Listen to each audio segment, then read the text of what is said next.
کرسی خالی نیچے بیٹھیں گے، بلکہ میں تو کہتا ہوں فقیر آپ پریکٹیکل نیچے بیٹھیں، آپ پاگل بنے ہوئے ہیں، آپ درویش بنے ہوئے ہیں، میں تو جا تو نیچے بیٹھتا ہوں، سیدھی سی بات ہے، بنے نا پاگل، کریں زیرو، کریں ختم اپنا ایگو کو مارے۔ تو وہاں جا کے دیکھیں آپ لوگ بیگ نہیں پکا رہے ہوتے، شرما رہے ہیں کہ ادر پیسنجرز ہیں، خواتین جا رہی ہیں، کوئی ایئر ہوسٹس جا رہا ہے، پائلٹ جا رہا ہے، ابھی آپ کو کیا لگے، آپ تو مست ملنگ بنے ہوئے پاگل، آپ نے تو بیگ پکانا نہیں پکا۔ جس ٹون میں ایئرپورٹ پہ پکارتا ہوں میں آپ کو بتا دیتا ہوں، میں جب وہاں جا کے پکارتا ہوں تو میں کہتا ہوں لبیک اللہم لبیک، کسی ٹون سے پکارتا ہوں۔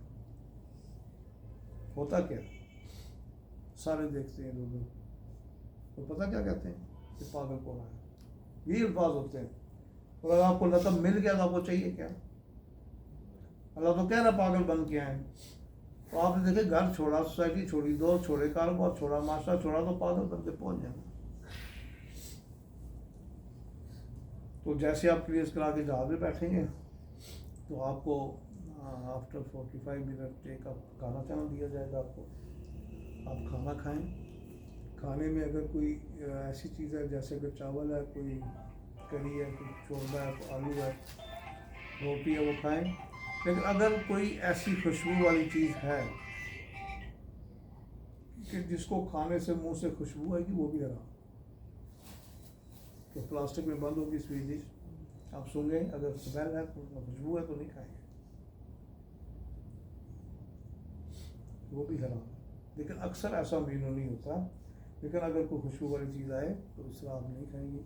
اب دیکھیں میں کئی لوگوں کے چہرے اتر گئے کہ پہلی دفعہ جہاز میں بیٹھے کہ کھانا بھی میں بند کر رہا ہوں، ابھی میں نہیں بند کر رہا ہوں، یہ اللہ کا حکم ہے کہ میٹھی چیز خوشبو والی جس کے کھانے سے منہ سے خوشبو ہے وہ بند ہے، ٹھیک ہے؟ آپ نہ گھبرائیں، آپ ابھی نہ کھائیں، جب واپس آئیں گے جہاز پہ 2 دفعہ مانگیں، 3 دفعہ مانگیں، اگر وہ نہ دیں آپ میرا نام لیں گے، عملے کو بتائیں کہ جہاں سے ٹریننگ لی ہے ڈاکٹر طارق نے کہا تھا واپسی پھر 2 دفعہ 3 دفعہ ملیں گے، وہ آپ کو دیں گے، فالتو دیں گے، وہ آپ گھر بھی لیں سامنے سے، ٹھیک ہے؟ لیکن ایسا مینیو اکثر نہیں ہوتا، لیکن ہو جائے تو آپ مثال کرنا، جیسے 7 اپ ہے، فینٹا ہے، سپرائٹ ہے، کوک ہے، اس کے پینے سے خوشبو نہیں آتی، یہ آپ پی سکتے ہیں۔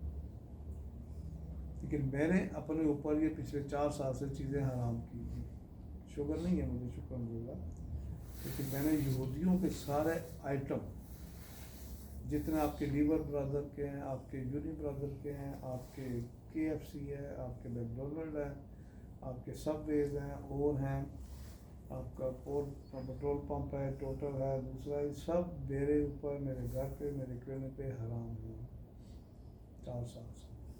کیوں؟ یہ یہودی ہماری کمائی کھاتے ہیں، اور پھر ہر 6 مہینے بعد، سال بعد حضور صلی اللہ علیہ وسلم کے نعوذ باللہ کارٹون بناتے ہیں، ان کی تصدیق کرتے ہیں، ہم ان کو پروموٹ کر رہے ہیں۔ ہم یہ بھی نہیں اگر کر سکتے تو ہم مسلمان کس چیز کے ہیں؟ انہیں کے برانڈ کے ہم شوق جیکٹ پہنتے ہیں، بوٹ پہنتے ہیں، ٹوپیاں پہنتے ہیں۔ یہ کیسے ممکن ہے؟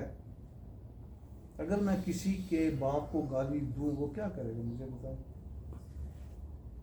وہ میرے گیٹ سے گزرتے تھوک کے گزرے گا۔ تو جو ہمارے حضور صلی اللہ علیہ وسلم کا مذاق اڑاتے ہیں ان یہودیوں کو آپ پروموٹ کر رہے ہیں۔ یہ آپ کی قیمت، آپ کی مرضی ہے، لوگ لیلوں میں لگ کے بنگلور میں کھاتے ہیں،